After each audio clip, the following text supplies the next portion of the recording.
Regan.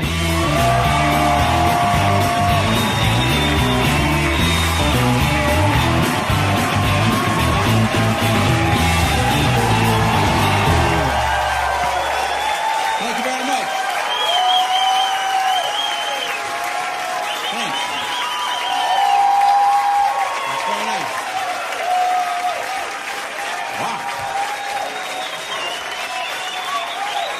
Thank you. Thank you. Man. Wow. That feels good. That's all the time I needed to fill. I appreciate that. Thank you, man. Feels great. I'm feeling good. I actually just recently had to go to the emergency room, though, and I had some stomach virus thing. I almost called an ambulance. It's weird, even considering calling an ambulance for yourself. You know? You call ambulances for other people, right? What are you supposed to say about yourself? Can you come get me? Yeah, I don't feel so good. Just come on in, I'll be lying on the floor.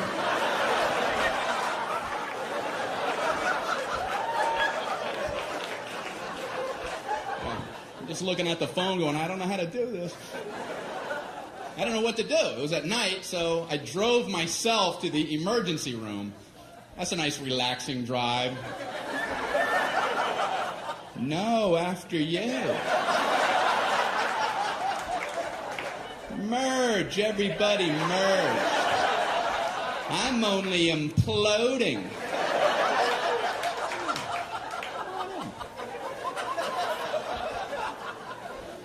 So I pull up at the entrance to the emergency room. No valet parking. I mean, if that's not the biggest oversight in our solar system. If there's ever a time where you want to go, can you park this because I need to collapse immediately? But no, I'm circling around a parking lot. Can I park there? I think I'm going to die. I'm dying too. Okay, go ahead. Yeah, I'll go up a couple levels.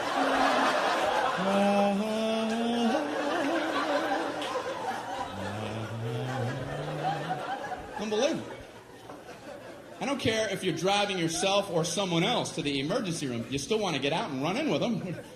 Are you supposed to drop somebody off and go park a car? Okay, you go in. Tell him you're shot.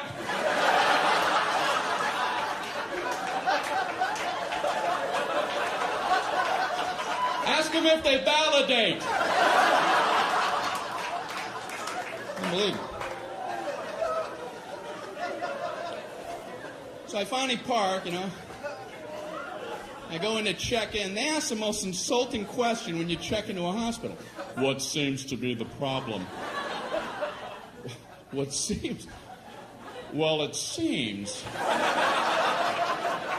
It seems like everything on my inside wants to be on my outside. But I'm no doctor.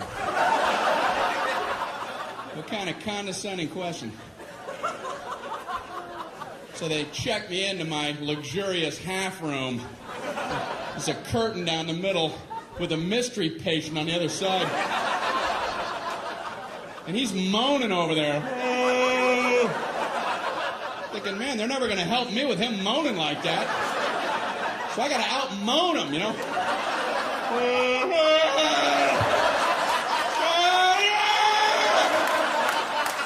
Quit moaning, we're all hurting.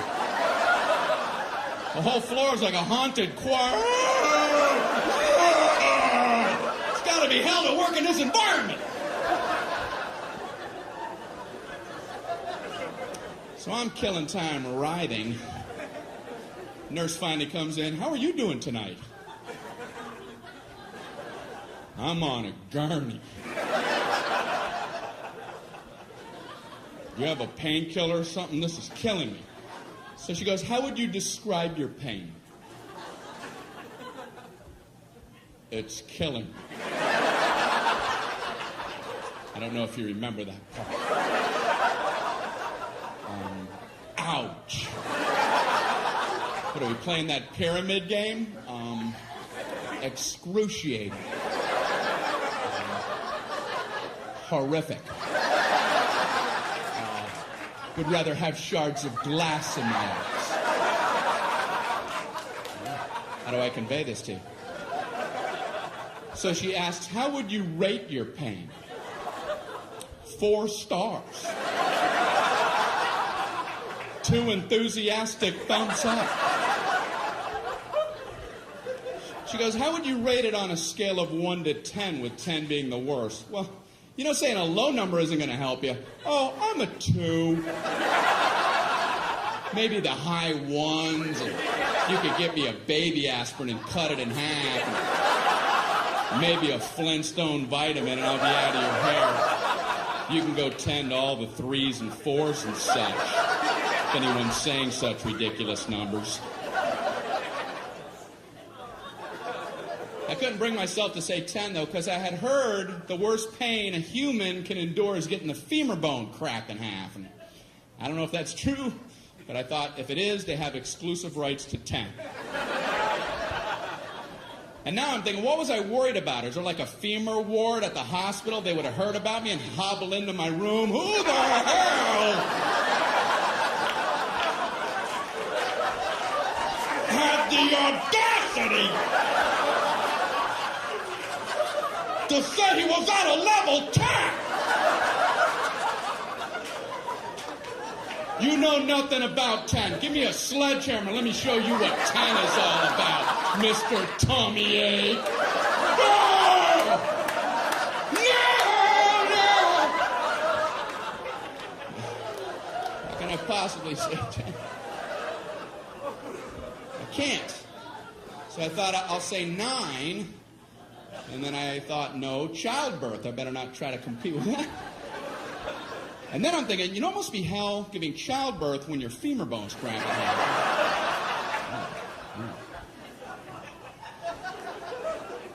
So I said, I guess I'm an 8. She goes, oh, okay, I'll be back. I'm like, oh, I blew it, man. I ain't getting nothing with 8. But she surprised me. She comes in, she goes, the doctor told me to give you morphine immediately. And I'm like, morphine? That's what they gave the guy in Saving Private Ryan right before he died. I'm like, okay, I'm a 4. I'm a 0. I'm a negative 11. Morphine. So they gave me morphine. Wow. All I know is about 15 minutes later, just for the hell of it, I was like, I'm an 8 again. Guess who's an 8? And they finally checked me out. I'm walking down the hall going, say 8, say 8, say 8, say 8. Happy 8 day. Did you get some 8? Did you get any 8? What am I throwing? You can't throw a number. All right. Johnny Appleseed. Did you get any 8 over there? I don't understand my own visuals. All right. Up here throwing numbers around. I'm fine now, I think. I don't know. So they sent me to my regular doctor for a follow-up, and I was nervous going because my cholesterol. I knew it was going to be high because last year it was high, and I hadn't done anything different. What are the odds your cholesterol is going to plummet for no reason? Come on, 200, come on! 337, how can that be? I had Burger King coupons in my pocket. It's inexplicable.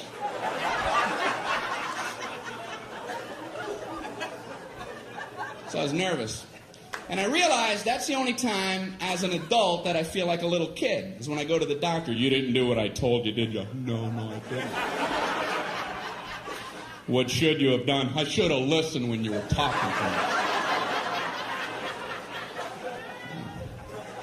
What are you going to do from now on? Pay attention when you say things.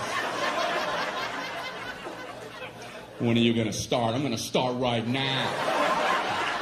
Immediately. Tall doctor.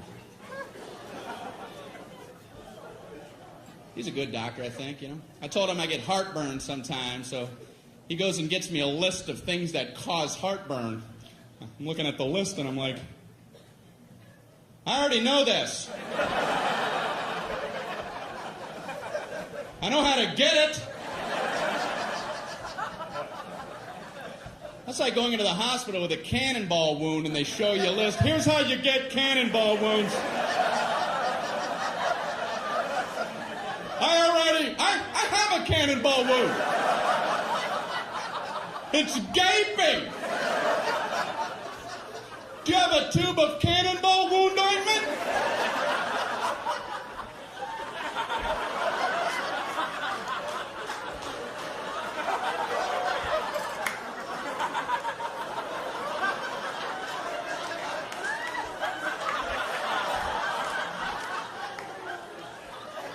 Number one, do not stand directly in front of a cannon. How true that is.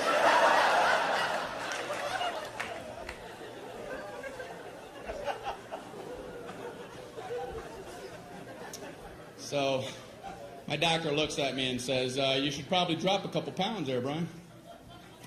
Thank you.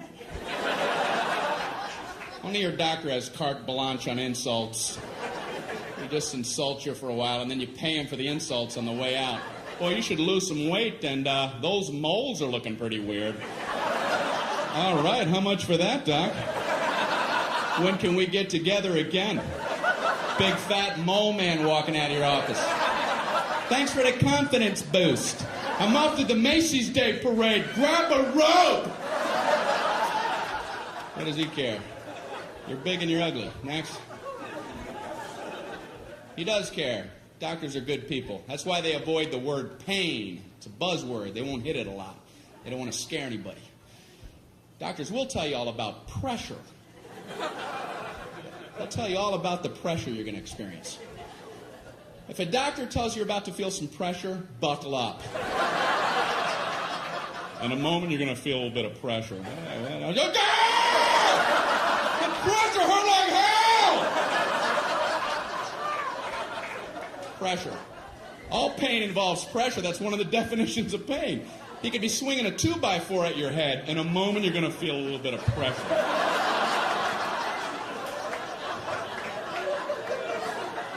Hey, bring it on. I'm good under pressure. I like pressure situations.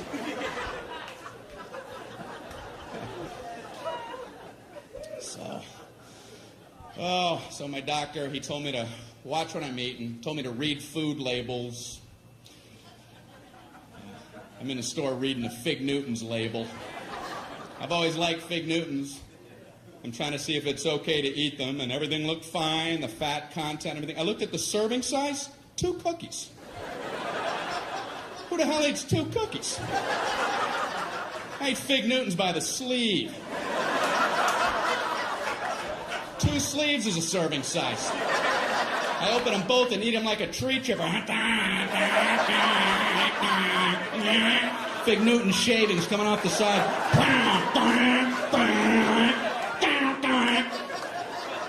Then I put a Newton catcher and empty that bag out as a snack. What the hell are they talking about? 2 Fig Newtons.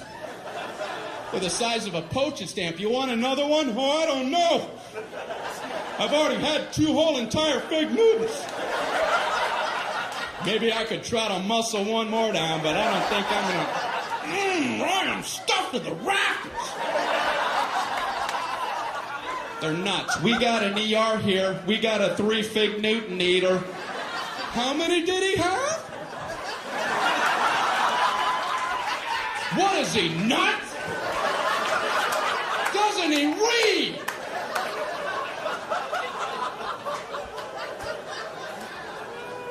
Who's coming up with serving sizes? A serving size of ice cream is a half a cup. What is that? Is that like a joke some guy put on there? Hey, come here. Look what I put for the serving size.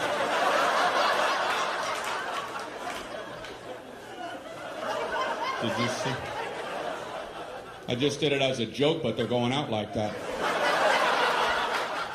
I don't know what to do. Just let it go. I guess there's nothing you can do now. You ever know anybody to eat a half a cup of ice cream? Hey, you want to go grab something to eat? Oh, no. I had a half a cup of ice cream. Yeah, a whole half a cup. I just kept eating and eating and eating. I must have had 2 spoonfuls. I think a serving size of ice cream is when you hear the spoon hit the bottom of the container. You know? Clank, when you can't do this anymore. I even ripped the side. Not sure what they're talking about for the half a cup of ice cream. I have to lay off dairy, though. That's what my doctor threw in as I was leaving his office. Oh, and lay off dairy. I'm like, what the hell? What kind of blanket sweep is that? No more happiness. Away with you. What does he care? I'm trying to lay off dairy. I'm in the supermarket with my little cart, and I'm trying to avoid the dairy aisle. I can see they all have party hats on over there.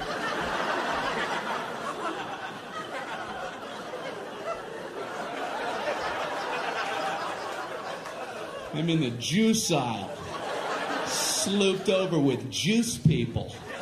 Ugh. I learned something in the juice aisle, and that is, I don't know what's going on with cranberries, but they're getting in all the other juices. Whoever the salesman is for cranberries does a great job. He's showing up everywhere. Hey, what do you got, apples? Put some cranberries in them. We'll call it cran apple. Go 50-50. What do you got, grapes? How about cran grape? What do you got, mangoes? Cran mango. What do you got, pork chops? Cran chops. Why don't you back off, cran man? Why don't you take your sales trophy and have a vacation? He's working too hard. He's making the other fruit guys feel bad, you know? Like the banana guy wakes up. Man, I ain't into nothing.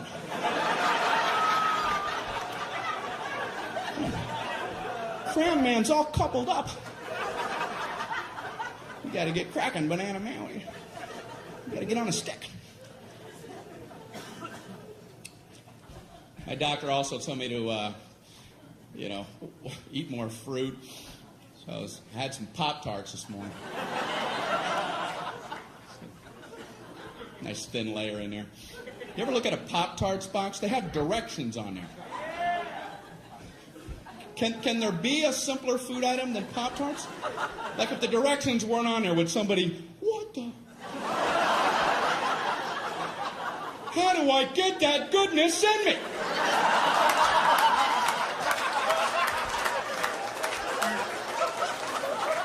What do you do? How do you get it done? You read, man. That's what you do. They have 2 sets of directions. In case you don't understand one set, you abandon that whole track and get on something a little easier for yourself.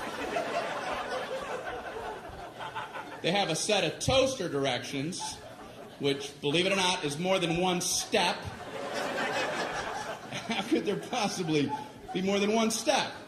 I can only think of one. Step 1, toast the Pop-Tarts. Go ahead, toast them. Hey, are you still reading this?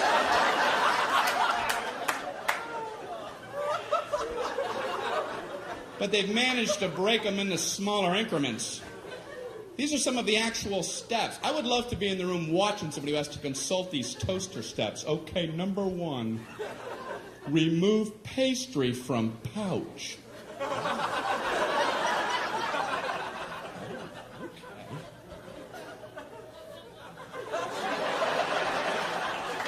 I see where they're going with this. We're banging on all cylinders now. Number 2, insert pastry vertically.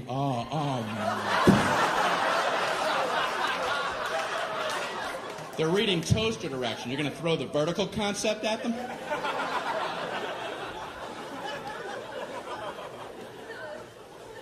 Then they have a whole set of microwave directions. That just blew me away that you could actually microwave a Pop-Tart. I mean, how long does it take to toast a Pop-Tart? A minute? If you want them dark? People don't have that kind of time. Listen, if you need to zap fry your Pop-Tarts before you head out the door, you might want to loosen up your schedule.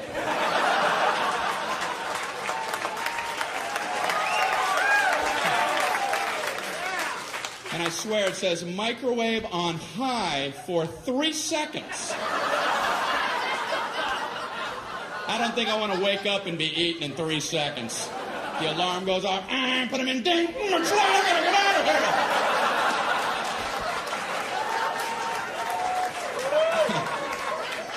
If you're waking, eating, and hauling in 3 seconds, you're booking yourself too tight. Pick up some Montana brochures or something. You're not living properly.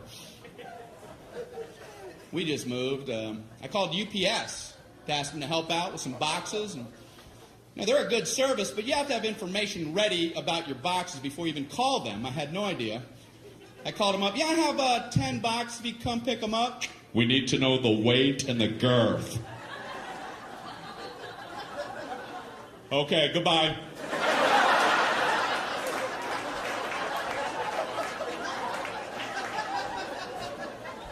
So I called back, we need the weight and the girth. Okay, I don't know what the weight is, and I don't know what girth means.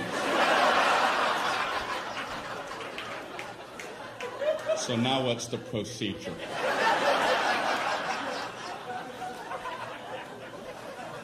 So this guy talks to me like I'm 4 years old. Well, do you have a bathroom scale? Yeah, but if I put the box on a scale, it's going to cover up the numbers! What do I take them off really quick? 0, I'm not fast enough. What's he talking about? So then he gives me like his Mr. Wizard formula. How about if you stand on the scale and weigh yourself, get off the scale, pick up the box, get back on, weigh you and the box together and subtract your own weight. I'm going, slow down. Hold on, Professor. I know this guy's never tried this, because I tried it, and you still can't see the numbers.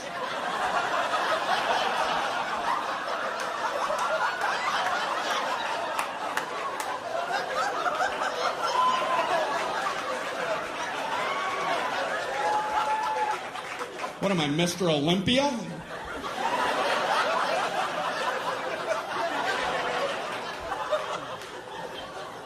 £3.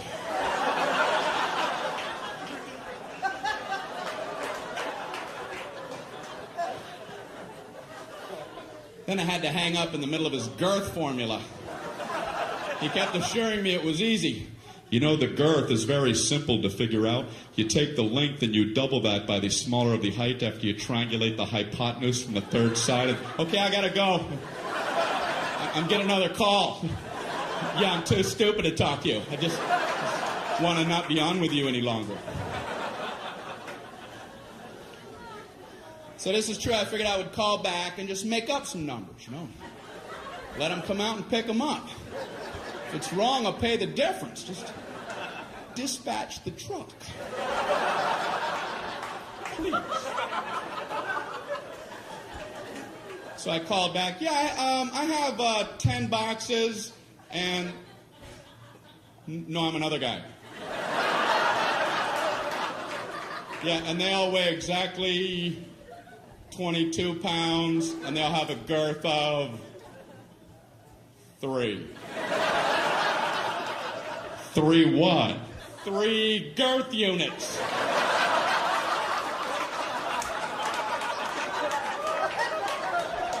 Come pick them up, please. I'm begging you. They're boxes, and they're brown, and they have tape all on them. And they probably fit on a dolly. Why must you torture me?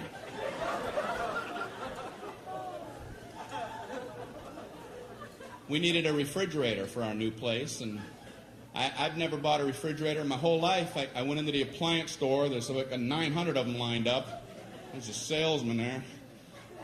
What's this guy supposed to say about refrigerators? Well, you have this refrigerator right here. This keeps all your food cold for 600.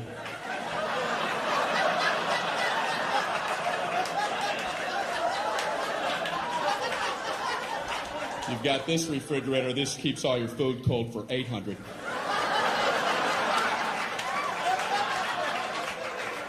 Check this out. $1,400 keeps all your food cold.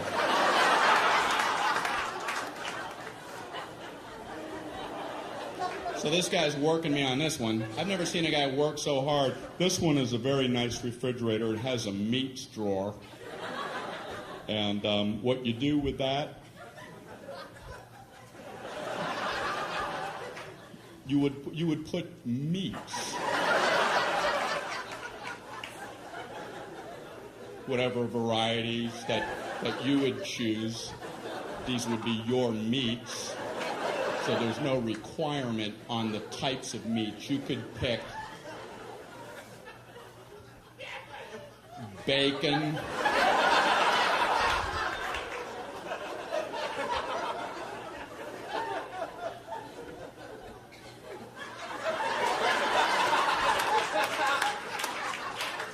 marbled meats. There's an endless selection. Endless. And this one also has a crisper for crispy things. Potato chips. Look in the door when the door's open. This has an egg area. And that's a very nice thing. It's an area for eggs. You put them all in the egg area. You come home and you go, hey, where are the eggs? Right in the egg area.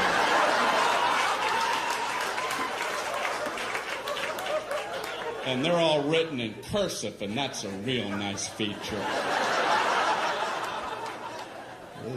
That is a nice touch. We also had to get the phone turned on. I'm at my friend's house. I call the phone company. Can you turn on our telephone? Okay, it's going to be a problem. I figured. How? Why? It's just going to be a big nightmare. That's our policy. It's going to be a nightmare. Something about hell on earth.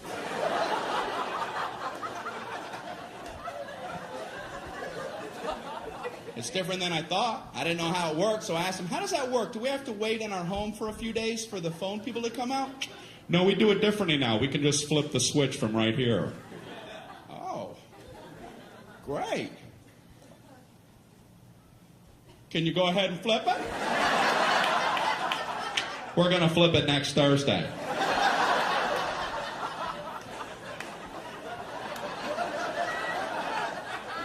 Can you flip it right now? We're going to flip it Thursday, late, or Friday, or sometime in November. Can you see it from where you're at? Can I come down and flip it? What do I know?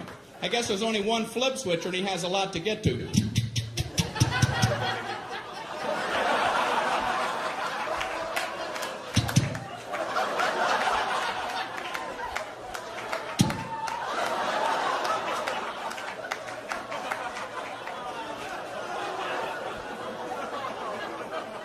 I assume they're tiny. Maybe they're big giant switches and they're really hard to flip, you know? Man, he's never going to get to my house. I want to go down here and cheer him on. Go, switch flipper, go! Flip them switches! Flip them good! Switch flipper! Get him riled. That was great, man. So I had to use a phone to book the flight to come here, and the reservationist gave me a confirmation code. And like I'm an idiot, she gives it to me like this. Mr. Regan, your confirmation code, jot this down. It's B as in boy. Oh, okay. P as in Paul. Slow down. K as in kite. Oh, I know kite. I know all about kite. And Q as in quagmire. Give me another word. I want to fly so badly. I called back to confirm the flight. She wanted to know the confirmation code.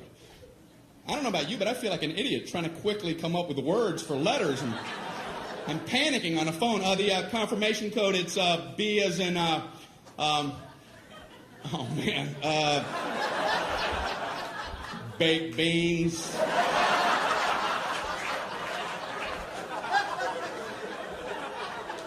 P as in pneumonia.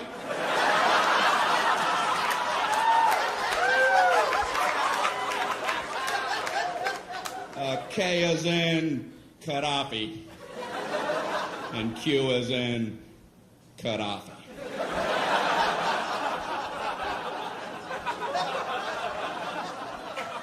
They only do that with letters. Nobody ever does that with numbers. My code, it's 4 as in 423.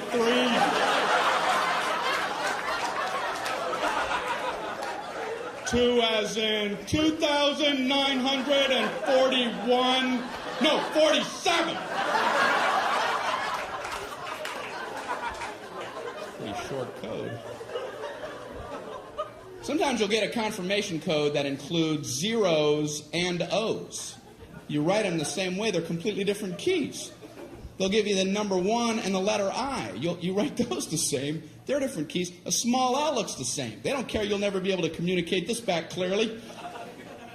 I'd like to give a code to these people for their big vacation. Here's your confirmation code. You're going to need this for your vacation. Are you ready? Okay, it's 11I 1000I10001I small L. Yes. Bon voyage.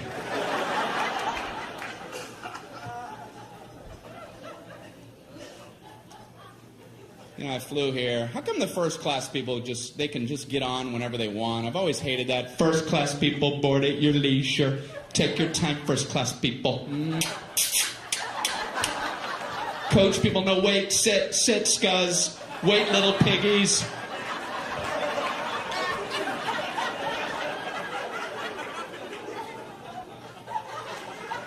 So when you do get on, the first class people, they're already sitting there. They're all sprawled out in their big thrones. Bring me the head of a pig.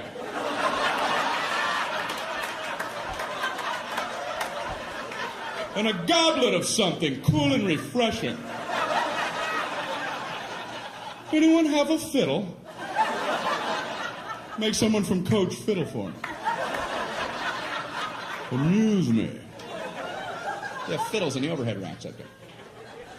You're not allowed to even use their bathrooms. The bathrooms up front are for our first class passengers. The coach bathrooms are located at Newark Airport. Concourse C. Concourse C, ladies and gentlemen.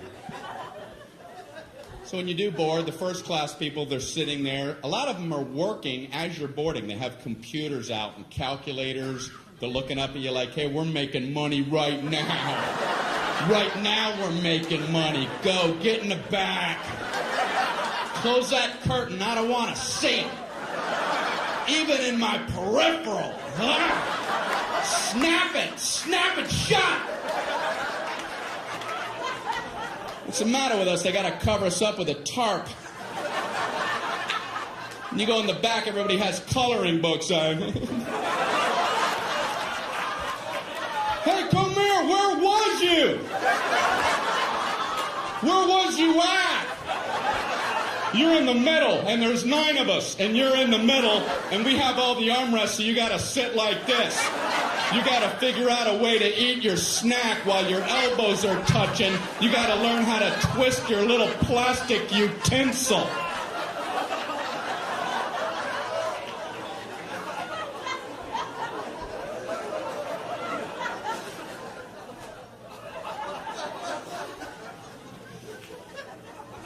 I like to sit way in the back. Except for one thing, all the good meals run out, you know. You're poking your head out from row 199. The flight attendants are this big.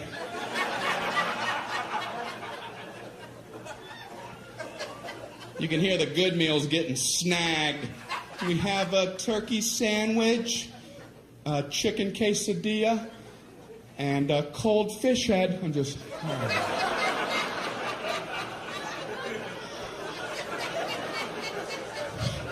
I wonder what I'm gonna get.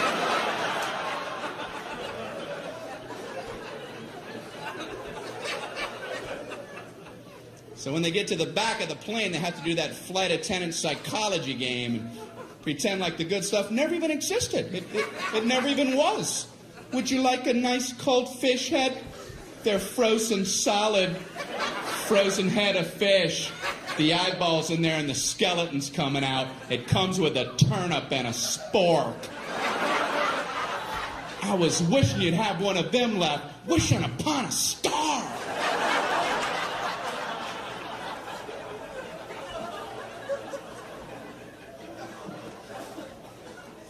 But I admire flight attendants, man. I really do. They put up with a lot of garbage from people. Have you ever been sitting in your seat and you see somebody trying to fit something in the overhead rack that you know ain't going in there like in a million years? They have like a mattress and a lamp. You're looking at them like, what kind of perception problems does this guy have? And the flight attendants are always nice. They always run up and act like it might maybe fit. You know, oh, I don't know if that's going to get up there. We can check it for you, you moron.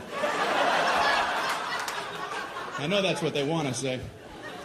I would last about 8 seconds at that job. I'll just get up there. Does that look like it's going to fit? You have this much room, you have a dead yak. Are you okay? You don't see all these people jammed up waiting on you? You don't see any of them.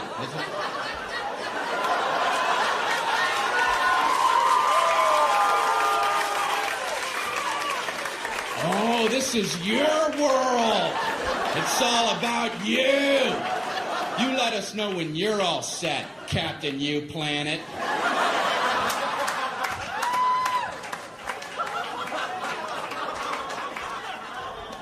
And I feel bad for the gate agents because they try to get the boarding process to run smoothly, but no one will listen to them. Don't blame them. They try, they get on the intercom. Ladies and gentlemen, we're about to begin boarding. If we could ask for your cooperation, would you all please remain seated until your row has been called? Everyone, please remain seated. Everyone, please back away from the gate. Please back away from the gate. Somehow, by the time that comes out the speakers, it must sound like, everybody up and rush the door. Everyone, immediately try to squish your fat butt simultaneously in the small gate door area. Hurry. Push and shove, everyone. Push and shove. Do whatever you have to get on board. This is the last helicopter out of Vietnam.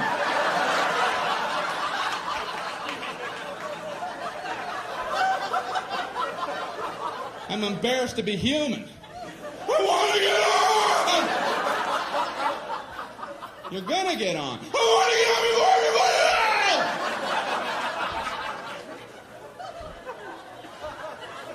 Why?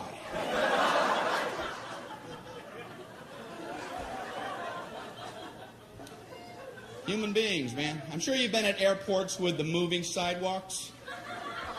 Right? You know the whole stand right, walk left concept? Well, for some people, unlearnable.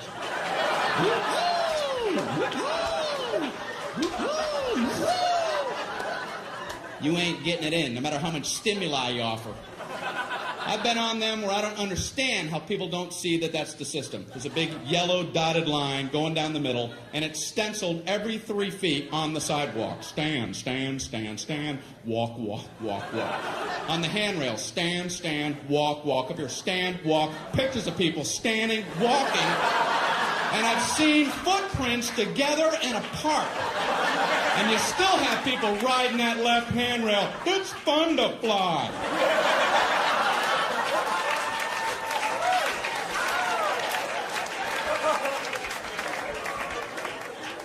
Watch them close, because they're the ones at the end of the moving sidewalk. Whoa. Something changed. Something changed.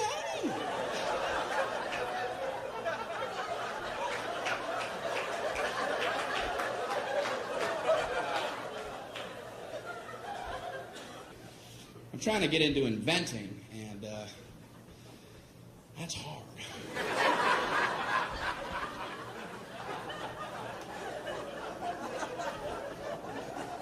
I know what I'm going to try to invent, you know. I don't know if I'm being overly ambitious, but I'm trying to invent an ironing board that when you open it, it doesn't sound like this.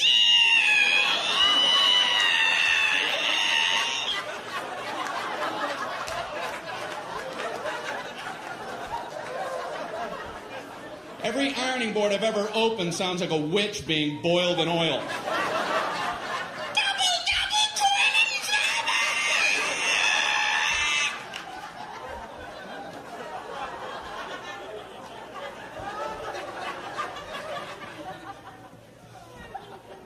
You ever just look at an ironing board? Can you imagine getting that approved in today's safety-conscious world? What did you want to get an approval on? I call it an ironing board. I want to have like a surfboard-shaped device about this high, and I want to support it with two thin crisscrossing poles so the center of gravity is precariously high. So the slightest nudge would be sure to topple it. Then I want to put a big hot metal thing on the top of that with water, the temperature of lava oozing out the sides and dripping off the board for burn wounds. I want one side to be a white hot heat for scarring. I want the sheer weight to be able to cause blunt force trauma. And I want the whole thing to come to a point for puncture wounds. Ooh. Oh. It seems a little unsafe for adults. I'm not finished. I want a cord coming down so you get the toddlers involved.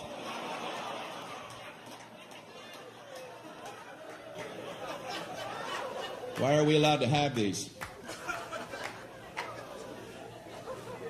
Inventions intrigue me. I was reading about the walkie-talkie, and I read it was a military invention. That surprised me, because usually military stuff has strong names, you know, Apache helicopter, Tomahawk missile. Walkie-talkie? How did that slip through the system? It's a general talking to some guy. What do you have there, soldier? Well, it's a new communication device. It's untethered, which will enable the troops to speak effectively when they're in the field. What's it called? Walkie-talkie. Look, I'm walkie and I'm talkie. Now you walkie and talkie, General. I'm walkie and talkie. Are you walkie and talkie?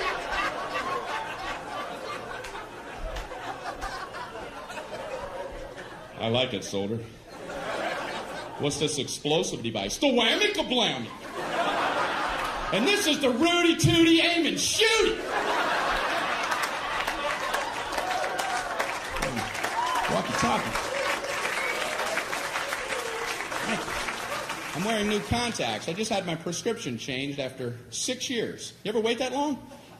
Then you get new lenses. You're like, man, I could have been seeing things.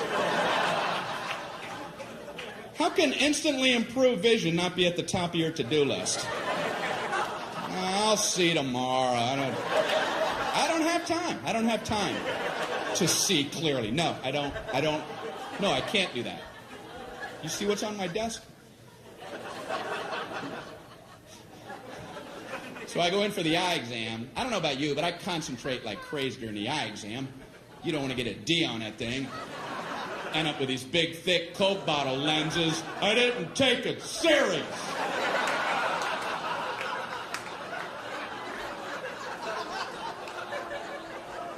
Are you still in here?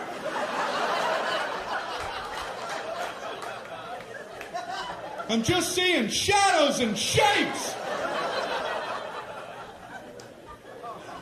It's important. They don't call it a quiz.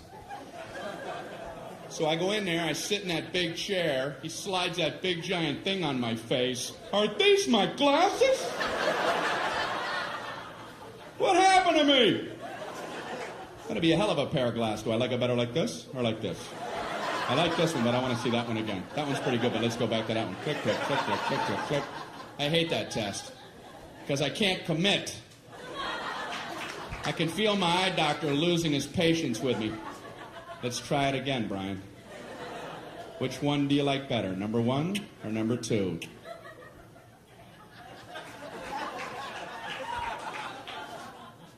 I don't like either one of those. Yeah, but that wasn't the question I asked, was it? I asked you which one you like better, and I was careful to phrase it that way. So why don't you keep that in mind while we try it yet again? Which one do you like better, number 1 or number 2? They're about the same. Well, why would I waste your time and mine by making them both the same? Did you ever stop to think about that? You ready to try it one more time? What do you want from me? Way too much pressure during that entire exam.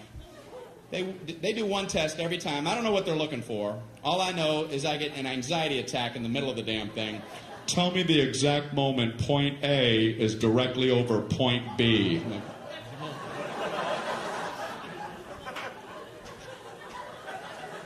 Now! No, now! Now! Then! I don't know when it happened. I'm worried if I'm off by 1/8 of a second, I'll get these big, giant Hubble coming attraction glasses. So you must have messed up that A-B test. Did I ever? Grand opening. What are they helping me with? My ability to watch cars pass on the highway? They pass now! And they pass now! Man, how do you do it?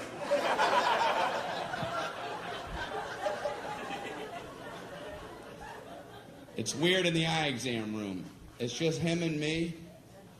It's dark in there. The door's closed. I feel strange when he pulls his chair up uncomfortably close to you. He's like this far from my face. He shines his goofy light into my eyes for about an eternity.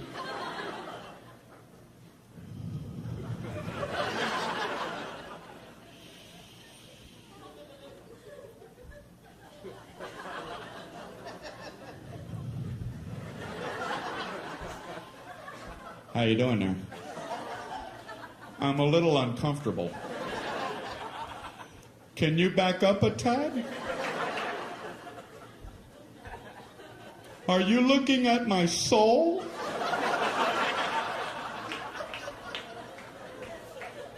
You want a Tic Tac? So he says, you know you have one eye set a little bit higher than your other eye? No. I did not. He goes, it doesn't affect your vision or anything. I just thought you might want to be self-conscious for the rest of your life.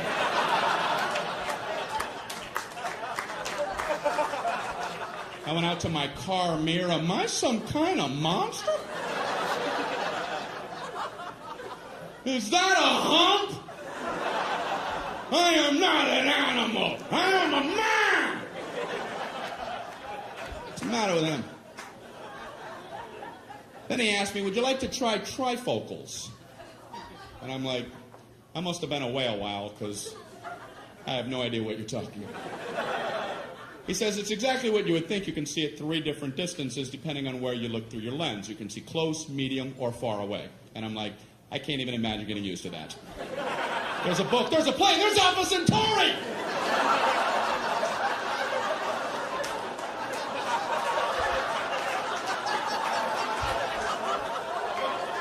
Do people need this kind of range? Is that a fly, Meadows? Is that a comet? I'm actually kind of quiet off stage. A lot of people don't realize that. I was at a dinner party recently. A bunch of people that I don't know. One guy talking plenty for everybody. And then me, myself, right? And then I, and then myself, and me. I couldn't tell this one about I because I was talking about myself, and then me.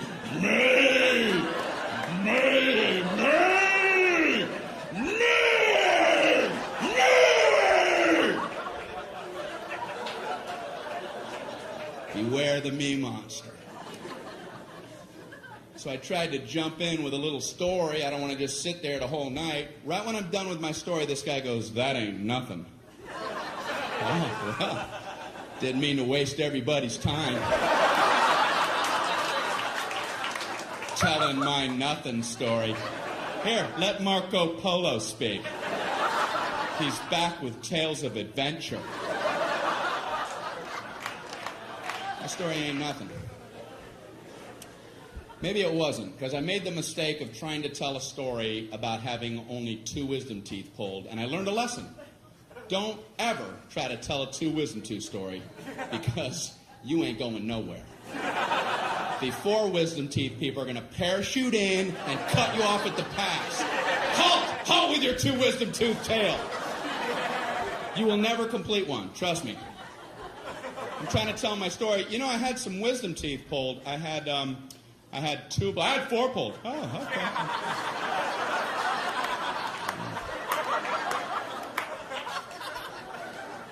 No 5, no 9. I had 9 wisdom teeth pulled. All of mine were impacted. They were all coming upside down. The roots were wrapped around my tongue, coming out my nose. They were tusks. I was a warthog. No anesthesia. They pulled them out with pliers. I was eating corn on the cob that afternoon.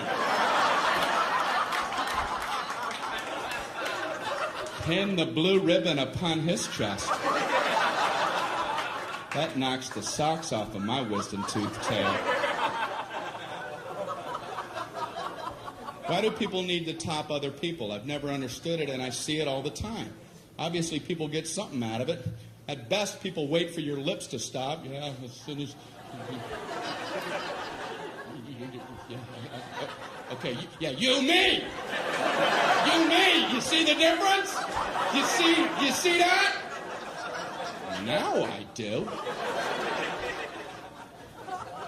What is it about the human condition? People get something out of that. That's why I have a social fantasy. I wish I was one of the 12 astronauts who have been on our moon. They must love knowing they can beat anybody's story whenever they want. They can sit back quietly at a dinner party while some other person, some me monster's doing his thing, and let him go. Let him run with the line while you be quiet. Oh, really? Let him have his moment. Yeah, I'm a big traveler. I have my business. I got my own global enterprise I got to check on. You know, driving in the Autobahn because I keep a fleet of sports cars over in Zurich. You know, I got a Swiss account that I got to check on. Mount Kilimanjaro expedition, might have to cancel that. You know, runways in Aspen are a lot shorter the first time you go in there. The Pacific Rim Company, we're going to try to take that over. Global enterprise.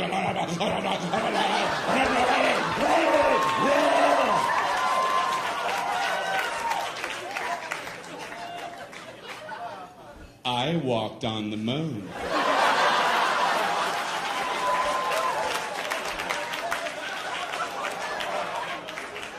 Well, you have the floor, Moonwalker.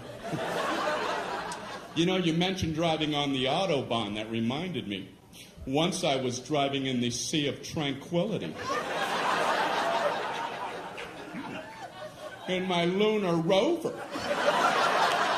And I, too, was worried about our speed till I remembered, wait, we're the only ones on the moon. You guys are great. Thank you very much.